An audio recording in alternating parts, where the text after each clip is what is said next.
Sunny Leon ഇപ്പം മലയാള സിനിമയിൽ ഇപ്പൊ അഭിനയിച്ചപ്പോൾ അശോകേട്ടൻ അതിന്റെ ഒരു ഭാഗമാണ്. ആ ഒരു സൺഡേയുടെ മൂവിനെ പറ്റി അതൊരു ഓണർ സിനിമയായിരിക്കും. എന്തായാലും ഒരു ചെറുപ്പക്കാരുടെ തീർച്ചയായിട്ടും ഓണം ഉണ്ടാവും. അന്ന് കൊല്ലും അല്ലേ? നമ്മൾ പറയത്തേ ഉള്ളൂ. അന്ന് പറയത്തേ ഉള്ളൂ. ഒരു വിരോധം മനസ്സിലാക്കത്തേ ഉള്ളൂ, ചെയ്തൊന്നുമില്ല. അമര അങ്ങനെ ഒരു പഴയ ഓർമ്മയിലേക്ക് കൊണ്ടുവന്നു. പിന്നീട് പിന്നെ മുടിയൊക്കെ വളരെ ഹിപ്പി സ്റ്റൈലിലേക്ക് വന്നു, സ്റ്റെപ്പ് കട്ടിങ് ഒക്കെ ആയിരുന്നു. മുകേഷ് ചേട്ടൻ ഇങ്ങനെ പ്രാങ്ക് ചെയ്തിട്ടുണ്ടോന്നൊക്കെ കേട്ടിട്ടുണ്ട്. അമരവൻ സിനിമയിൽ ആദ്യം അശോകേട്ടനെയാണ് നായകനായിട്ട് വെച്ചത് എന്നൊക്കെ പറഞ്ഞ് പറ്റിച്ചിട്ടുണ്ട്, പ്രാങ്ക് ഒക്കെ ചെയ്തിട്ടുണ്ടെന്ന് പറഞ്ഞു. അങ്ങനത്തെ എക്സ്പീരിയൻസ് ഒക്കെ സിനിമയിൽ ശരിക്കും പറഞ്ഞാൽ അങ്ങനത്തെ ഒരു പ്രധാന വേഷം തന്നെയാണ്, ആയുധത്തിന്റെ വേഷം തന്നെയാണ്. നമസ്കാരം, വെൽക്കം ടു ടോക്കിംഗ് പോയിന്റ്. നമ്മുടെ ഇന്നത്തെ ചാനലിൽ എത്തിയിരിക്കുന്ന ഒരു സ്പെഷ്യൽ ഗസ്റ്റ് ആണ്. സ്പെഷ്യൽ ഗസ്റ്റ് എന്ന് പറഞ്ഞാൽ മലയാളികൾക്ക് ഏറ്റവും സുപരിചിതമായ ഒരു കലാകാരനാണ്.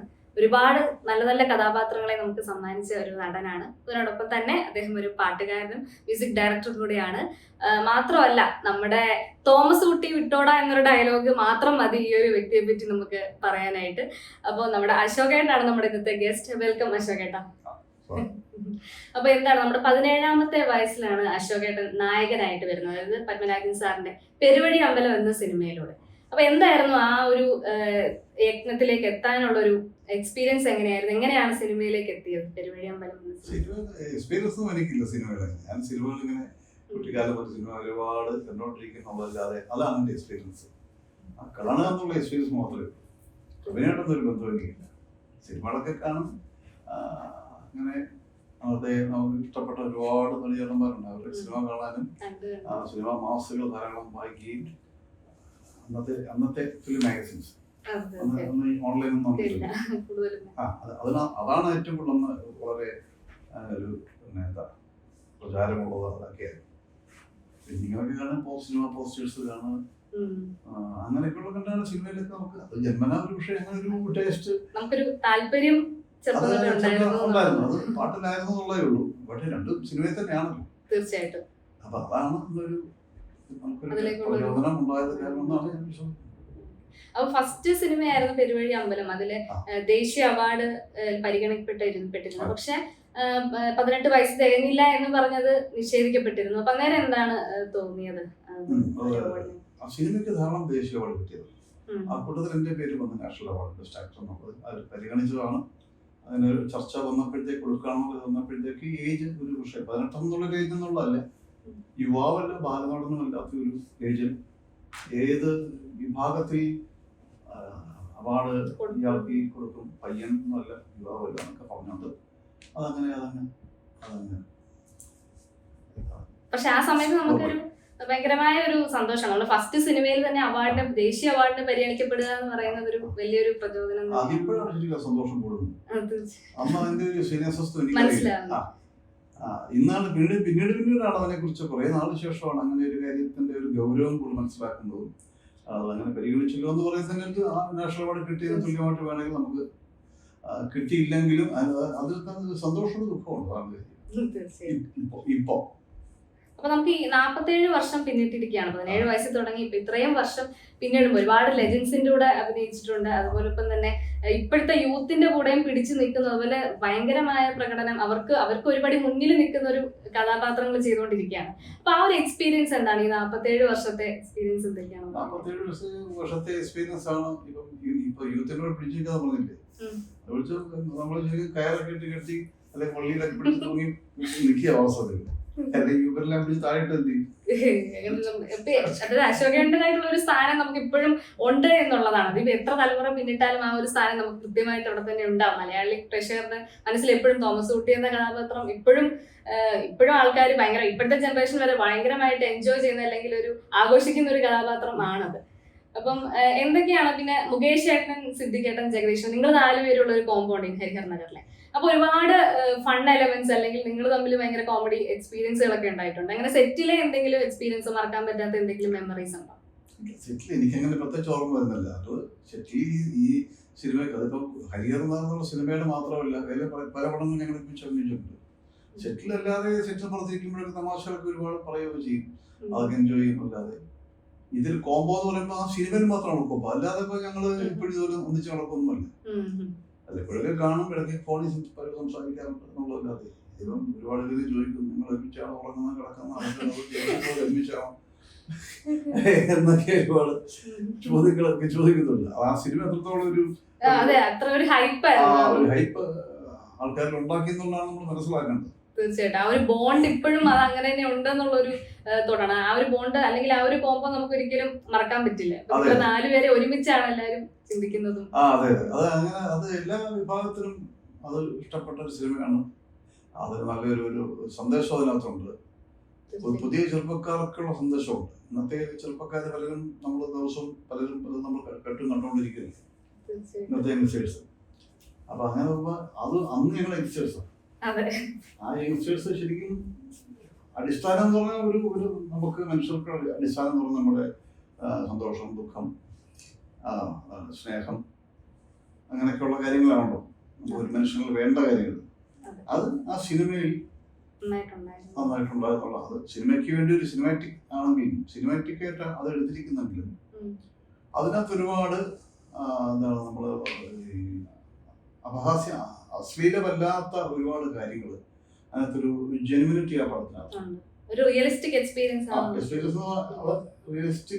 ഉള്ളതല്ല. ഇവരുടെ ഇവര് അടിച്ചു പിടിച്ച് നടക്കുന്ന ഒരു കുഴപ്പം പിടിച്ച ഒരു കാര്യത്തിൽ വലിയ പ്രശ്നം ഉണ്ടാക്കുന്ന അവർക്ക് ദോഷം ഉണ്ടാക്കുന്ന കാര്യത്തിൽ പോകുന്നില്ല. അപ്പൊ ചില കുസൃതികൾ അതിനകത്തുള്ളൂ.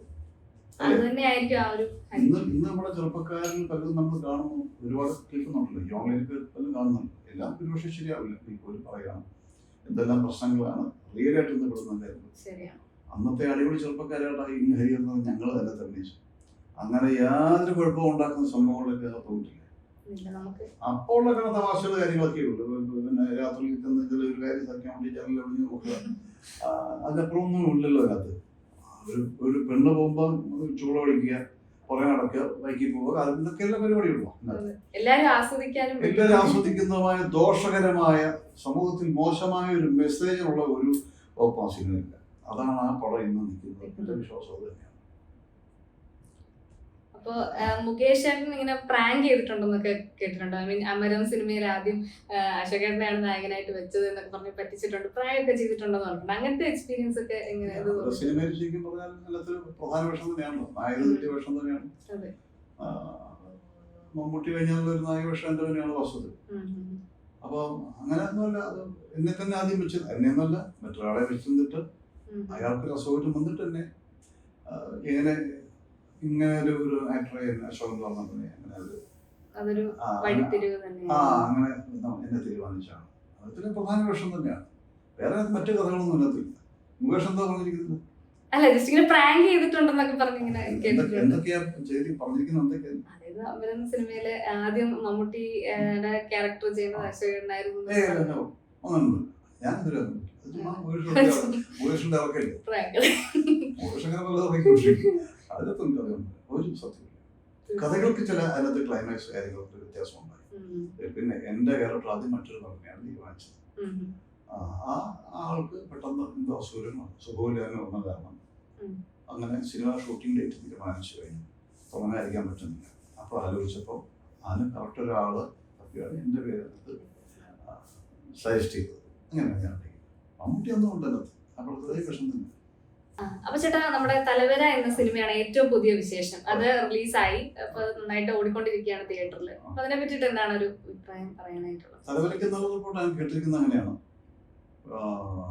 അതൊരു പ്രത്യേകതയുള്ള സിനിമ തന്നെയാണ്. കുറച്ച് വ്യത്യസ്തമായ ഒരു സിനിമയാണെന്ന് എനിക്ക് തോന്നുന്നത്. അങ്ങനെയാണ്. എൻ്റെ വളരെ പ്രധാനപ്പെട്ട ഒരു കഥാപാത്രം തന്നെയാണ് അതിനകത്ത്. പിന്നെ അതിൻ്റെ ഒരു പശ്ചാത്തലം എന്നൊക്കെ പറഞ്ഞാൽ വളരെ ഇന്നുള്ള ഈ ചെറുപ്പക്കാരിലുള്ള പലരുടെ ഒരു മോഹം കാണിച്ചിരിക്കുക. അതിന് ആ ചെറുപ്പക്കാരുടെ കുടുംബത്തിൽ മാതാപിതാക്കളുടെ അവരുടെ ആഗ്രഹങ്ങൾ, അവരുടെ സന്തോഷം, വിഷമം, ഇപ്പം കറണ്ടായിട്ട് നടക്കുന്ന, ഇപ്പം നമ്മൾ പലയിടത്തും പല കുടുംബങ്ങളിലും കണ്ടുകൊണ്ടിരിക്കുന്ന ഒരു കാര്യങ്ങൾ അതിനകത്ത് മെൻഷൻ ചെയ്തത് കൂടുതൽ ഇപ്പോഴത്തെ ഒരു ജനറേഷനെ ഒരുപാട് കണക്ട് ചെയ്യാൻ പറ്റുന്ന ഒരു സിനിമ. ഇപ്പോഴത്തെ ജനറേഷൻ കണക്ട് ചെയ്യാവുന്ന സിനിമ തന്നെയാണ് തലവര. നല്ല അഭിപ്രായം കേട്ടുകൊണ്ടിരിക്കുന്ന സിനിമയ്ക്ക്. അപ്പം ഓരോ ചുവടുകൾ ഇങ്ങനെ വെച്ചുകൊണ്ടിരിക്കുകയാണ്. അപ്പൊ അതുപോലെ ബബ്ബ അപ്ഡേറ്റ് പുതിയ എന്താണ്, വലിയൊരു സിനിമയാണ് അത്. മോഹൻലാലും ദിലീപും എല്ലാവരും കൂടെ ഉള്ള, നിങ്ങൾ എല്ലാവരുടെയും ഒരു പുതിയ, എല്ലാവരും പ്രേക്ഷകർ കാത്തിരിക്കുന്ന ഒരു സിനിമയാണ്. അപ്പൊ അതിന്റെ എന്താണ് ഒരു വിശേഷം പറയാനായിട്ടുള്ളത്? അതിലെ എക്സ്പീരിയൻസ് എങ്ങനെയുണ്ടായിരുന്നു? അതൊരു വലിയ പടമാണ്. ബബ്ബാര് വലിയ പടമാണ്. ആ ഷൂട്ടിംഗ് ഇപ്പോഴും കഴിഞ്ഞിട്ടില്ല. ഒരു ബിഗ് ബഡ്ജറ്റ് സിനിമയാണത്. അതിനകത്ത് കുറെ സംഭവ വികാസങ്ങളുണ്ട് എന്നുള്ള സത്യമാണ്. അതുകൊണ്ട് കഥ മുഴുക്കെ പറയാൻ ശരിയാവത്തില്ല. വരുമ്പോ നമുക്ക് കണ്ട് അത് വിജയിക്കുന്നുള്ള വിശ്വാസമാണ് പടം. നമ്മുടെ അമ്മ അസോസിയേഷൻ ഉണ്ടല്ലോ, ഇപ്പൊ ഈയിടെ ഇലക്ഷൻ ഒക്കെ കഴിഞ്ഞു. അപ്പൊ ഇതുപോലെയുള്ള കമ്മ്യൂണിറ്റികൾ നമ്മുടെ ആർട്ടിസ്റ്റുകൾക്ക് എങ്ങനെ ഗുണം ചെയ്യുന്നു, അല്ലെങ്കിൽ അവരുടെ ഡെവലപ്മെന്റിന് ഇത് ഹെൽപ്പ് ചെയ്യുന്നുണ്ടോ? എങ്ങനെയാണ് അസോസിയേഷനെ പറ്റിയിട്ട് പറയാനായിട്ട്? ആർട്ടിസ്റ്റുകൾക്ക് അത് എങ്ങനെയൊക്കെ ഹെൽപ്പ് ചെയ്യുന്നു എന്നുള്ളത് ഈ ഒരു കമ്മ്യൂണിറ്റി. ആർട്ടിസ്റ്റുകൾക്ക് ഹെൽപ്പ് എന്ന് പറയുന്നത് നമ്മള് മുമ്പുള്ള ഒരു ഉദാഹരണം പറഞ്ഞാൽ, ഒരു ആക്ടേഴ്സ് ഇപ്പം മെയിലോ ഫീമെയിലോ അല്ലെങ്കിൽ മുമ്പുള്ള സിനിമകളിലൊക്കെ തന്നെ ചെയ്യുമ്പോൾ നമ്മൾ ഏറ്റവും വിധത്തിൽ വേണ്ട നമ്മൾ ജീവിക്കാൻ നമുക്ക് പ്രശസ്തി ഉണ്ടാക്കുക, പോപ്പുലാരിറ്റി ഉണ്ടാക്കുക, അത് കാശ് കിട്ടുക എന്നുള്ളതാണ് എല്ലാ കാര്യം അല്ലേ? ജീവിതത്തിലെ അങ്ങനെ അത് തന്നെയാണ്. ജോലിയെ കാശ് കിട്ടും അല്ലേ? ജോലി വേണം, നമുക്ക് കാശ് വേണം. അപ്പോൾ മുമ്പ് ജോലി ചെയ്യുന്നുണ്ടെങ്കിലും പല പടങ്ങളിലും അന്ന് സിനിമയ്ക്ക് റെമ്യൂണറേഷൻ, പറയുന്ന റെമ്യൂണറേഷൻ ഇപ്പോൾ പല സിനിമകളും കിട്ടാറില്ല, പലർക്കും കിട്ടാറില്ല. അപ്പോൾ അതിന് പ്രത്യേകിച്ചൊന്നും ചെയ്യാൻ പറ്റില്ല. ഈ ഡബിങ് എന്നൊരു സാധനമുണ്ട്. ആ സംഭവത്തിലാണ് അവസാനം പൈസ ഫുൾ പേയ്മെന്റ് കൊടുക്കുന്നത്. അത് കിട്ടിയാലേ ഡബ് ചെയ്യുന്നു. പൊതുവൊരു ധാരണ എല്ലാവർക്കും അങ്ങനെയാണ്. അപ്പോൾ ഒരു അസോസിയേഷൻ ഉണ്ടെന്നുണ്ടെങ്കിൽ ഇപ്പോൾ സിനിമ ചില ആൾക്കാർ പറയാറുണ്ട്, ഞാൻ ഡബ് ചെയ്ത് കഴിഞ്ഞാൽ പൈസ കിട്ടിയിട്ടില്ല, അവർ പടം റിലീസാക്കാൻ പോകുന്നത്, എനിക്കത് ചെക്ക് മടങ്ങി. ഇതിന് വേറെ ആരോട് പറയും? പണ്ട് ആരോടും പറയാൻ പറ്റില്ല. ഇന്നിപ്പോൾ ആ ഒരു പ്രശ്നമില്ല. അസോസിയേഷൻ്റെ ഗുണം ഞാൻ പറഞ്ഞാണ്. അപ്പോൾ അതുകൊണ്ട് ഇന്നിപ്പോൾ അങ്ങനെ ഒരു കാര്യം സംഭവിച്ചു കഴിഞ്ഞാൽ ഡബ് ചെയ്തിട്ടും പൈസ തന്നില്ല എന്നുണ്ടെങ്കിൽ അത് ചെക്ക് മടങ്ങ് പറഞ്ഞ് സംഭവിച്ചാൽ എല്ലാ പ്രൊഡ്യൂസറും ചെയ്യുന്നുണ്ട്. എന്താ പറയുക, അങ്ങനെ വന്നാൽ അത് നമുക്ക് പറയാനും ഒക്കെ അസോസിയേഷൻ ഉണ്ട്. അത് സംഘടനയുടെ ഒരു പ്രത്യേകത, ആർട്ടിസ്റ്റുകൾക്കുള്ള ഒരു ഗുണമാണ്. അപ്പം മുമ്പത്തെ അപേക്ഷിച്ച് അതൊരു വലിയ ഗുണമല്ലേ? ഇങ്ങനൊരു സംഘടന രൂപീകരിച്ച വലിയ കാര്യമില്ല. ഇതിപ്പോൾ അമ്മയ്ക്ക് മാത്രമല്ല, മറ്റ് ഈ ടെക്നീഷ്യൻസിന്റെ സാങ്കേതിക വിദഗ്ധരുടെ കാര്യങ്ങൾ ഇത് തന്നെ. അവർക്ക് സംഘടന ഉണ്ടല്ലോ, ഒക്കെ പോലുള്ള ഉണ്ടല്ലോ. അപ്പോൾ അതിനകത്ത് പ്രൊഡ്യൂസർ, ക്യാമറ, മറ്റേ മേക്കപ്പ്, പ്രൊഡക്ഷൻ, മറ്റ് ഡ്രൈവേഴ്സ് എല്ലാം അവർക്കെല്ലാം യൂണിയനിൽ ചേർന്നാണ് ഇതിനകത്തുള്ളത്.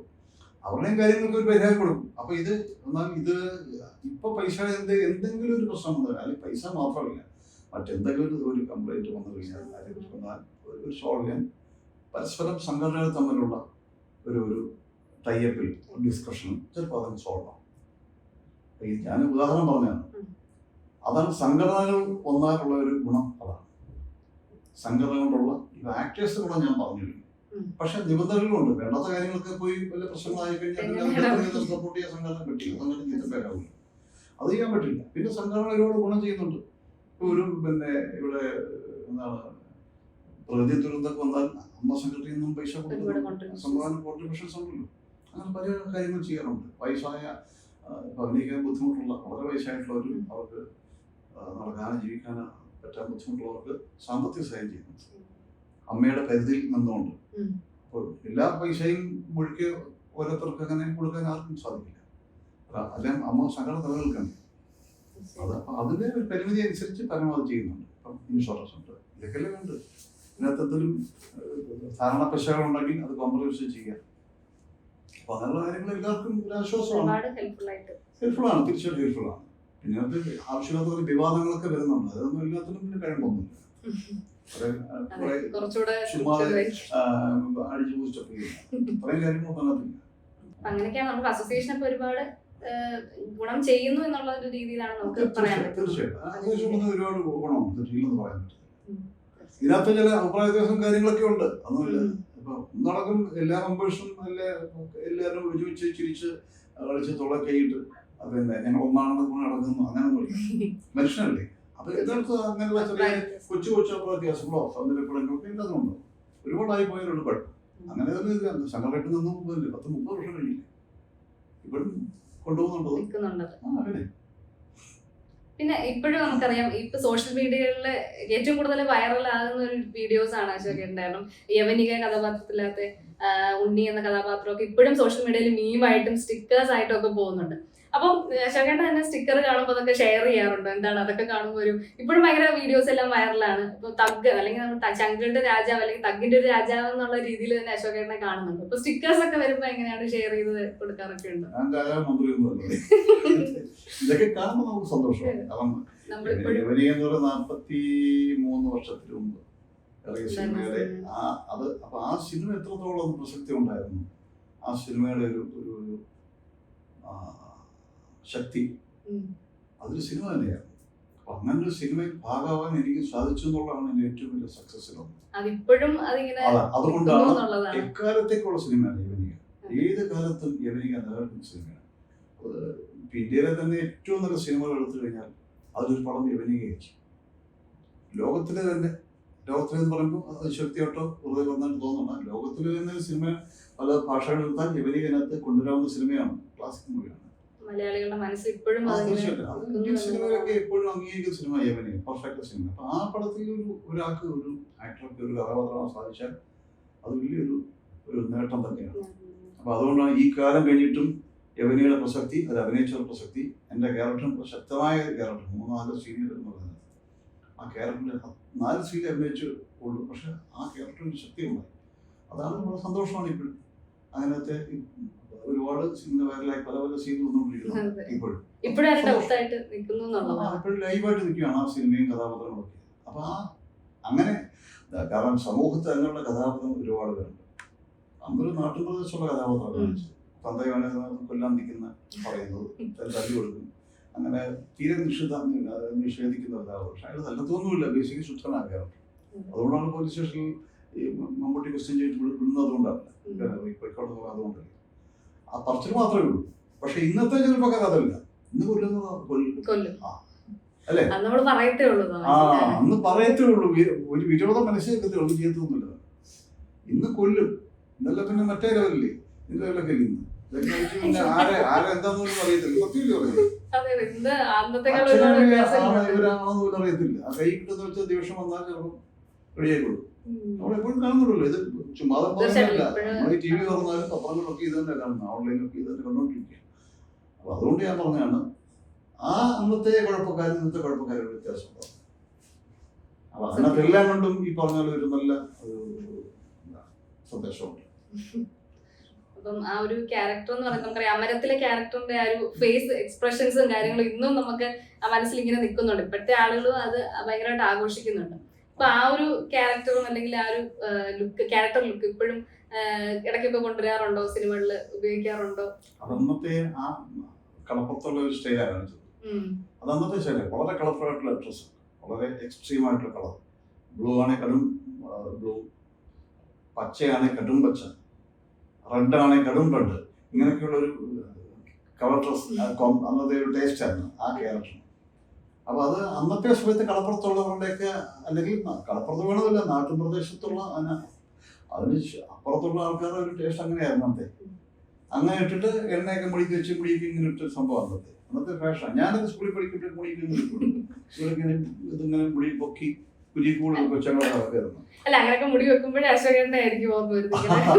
അമര അങ്ങനെ ഒരു പഴയ ഓർമ്മയിലേക്ക് കൊണ്ടുവന്നത്. പിന്നീട് പിന്നെ മുടിയൊക്കെ വളരെ ഹിപ്പി സ്റ്റൈലിലേക്ക് വന്നു, പിന്നെ സ്റ്റെപ്പ് കട്ടിങ് ഒക്കെ ആയി പിന്നീട്. അപ്പൊ അത് സ്റ്റെപ്പ് കട്ടിങ് ഉള്ള സമയത്ത് തന്നെയാണ് ഈ അമരം റിലീസ് ആയിരുന്ന കാലഘട്ടം. പക്ഷെ ആ ഭാഗത്തുള്ള ആ ഏരിയയിലുള്ള കുറെ ആൾക്കാർ ടേസ്റ്റ് അങ്ങനെയാണ്. വലിയ വിദ്യാഭ്യാസം ഇല്ലല്ലോ, വിദ്യാഭ്യാസം തീരെ ഇല്ലാത്ത ഒരാൾ. അതുകൊണ്ടാണല്ലോ ഈ മോളെ കെട്ടിച്ചു കൊടുക്കാനായിട്ട് അച്ചുട്ടി എന്ന കഥാപാത്രം, മമ്മൂക്കയുടെ കഥാപാത്രം പറയുന്നത് എവനാണ് കുട്ടികൾ ഈ മരമോടെന്നൊക്കെ പറയുന്നില്ലേ. മോളെ ഡോക്ടറാക്കാൻ നടക്കുന്ന ഒരാൾക്ക് ഒരു മീൻ പിടിച്ച് കിടക്കുന്നതിന് എങ്ങനെ കല്യാണം കഴിച്ചു കൊടുക്കും? അത് സ്വാഭാവികമായിട്ട് ചിന്തിക്കുന്ന കാര്യമാണ്. അതാണ് ആ സിനിമയുടെ കഥാപാത്രം പ്രത്യേകത. സണ്ണി ലിയോൺ ഇപ്പം മലയാള സിനിമയിൽ ഇപ്പൊ അഭിനയിച്ചു. അപ്പൊ അതിന്റെ ടൈറ്റിൽ ലോഞ്ച് ആയിരുന്നു കഴിഞ്ഞ ദിവസം. അപ്പം അശോകൻ അതിന്റെ ഒരു ഭാഗമാണ്. ആ ഒരു സണ്ണി ലിയോണിന്റെ മൂവിനെ പറ്റി എന്താണ് പറയുന്നത്? അതൊരു ഓൾറൗണ്ടർ സിനിമയായിരിക്കും. എന്തായാലും ഒരു ചെറുപ്പക്കാരുടെ തീർച്ചയായിട്ടും ഓൾറൗണ്ടാവും. മാസ് ഓഡിയൻസ് ആയിരിക്കും. പിന്നെ പടത്തിന്റെ ഒരു ടോട്ടാലിറ്റി നോക്കി പടത്തിന്റെ ഏത് പടം അങ്ങനെയാണ്. ഇൻഷുറൻസ് പടം ഉണ്ടാകും, പിന്നെ അത് പടം നോക്കിയാണെങ്കിൽ പിന്നെ കളക്ട് ചെയ്തു. സിനിമ എന്തെല്ലാം ആരൊക്കെയാന്ന് പറഞ്ഞാലും നല്ല പടമാണെന്ന് മാത്രമേ അംഗീകരിക്കത്തുള്ളൂ. അത് പ്രത്യേകിച്ച് പറയാനൊന്നുമില്ല. പക്ഷെ ഓഡിയൻസിന്റെ ആയിരിക്കും നമുക്ക് ഡൗട്ട് ഒന്നും വേണ്ട. സണ്ണി ലിയോൺ ആയതുകൊണ്ട് എന്തായാലും നമുക്ക് mass ഭയങ്കര audience audience ആയിരിക്കും. പിന്നെ ഉണ്ടാവണം. പടം കൂടെ നമ്മൾ അത്രയും ഹിറ്റ് ആവണം പിന്നെ പറയേണ്ട കാര്യമില്ല. പക്ഷെ നല്ല സബ്ജക്റ്റ് ആണ്, നല്ലൊരു തീമാണ്. ഉം. പടം പിന്നെ തിയേറ്ററിൽ ഇറങ്ങി കഴിയുമ്പോഴേ ഇത് എങ്ങനെയാണെന്ന് നമുക്ക് വിലയിരുത്താം. മനസ്സിലാകത്തുള്ളൂ. പഴയ കറി ഭയങ്കരമായിട്ട് ഒരു പടത്തെ കുറിച്ചും പറയുന്നത് Hype ശരിയല്ല, കൊടുക്കരുത്. ഒറ്റ പടത്തെ കുറിച്ചും പറയുന്നത് ശരിയല്ല. അത് ഗംഭീരമാണ്, അങ്ങനെയാണ്, പക്ഷെ അതെന്ന് പറയുന്നത് അത് പബ്ലിക്ക് തീരുമാനിക്കേണ്ട കാര്യങ്ങളാണ്. എവിടെങ്കിലും ഈ പാട്ടുകാരെന്ന് പറഞ്ഞു നടന്നാൽ പോരല്ലോ, എവിടെയെങ്കിലും പടത്തേക്ക് പോയി മുഴുവൻ പാട്ടുകൾ പാടണ്ടേ. എത്ര അടിപൊളി ചെത്ത് പാട്ടെന്ന് പറഞ്ഞാലും അതിനകത്തൊരു മെലഡി ഉണ്ടാവും. ഞാൻ പ്രായമായി എനിക്കിനി ഒന്നും പറ്റുന്നില്ല എന്ന് പറഞ്ഞാൽ നമ്മൾ അങ്ങനെ ഇരുന്ന് ഭയങ്കര സന്തോഷമുണ്ട് സാറിന്റെ അടുത്ത് വന്നിട്ട് ഇന്ന് നമുക്ക് ഇത് പറയാൻ പറ്റി, നമ്മുടെ ടീമിനെ പറ്റി പറയാൻ പറ്റിയത് തന്നെ ഒരുപാട് സന്തോഷമുണ്ട്. ഓണക്കോടിയുടുത്തു മാനം മേഘ കസവാലേ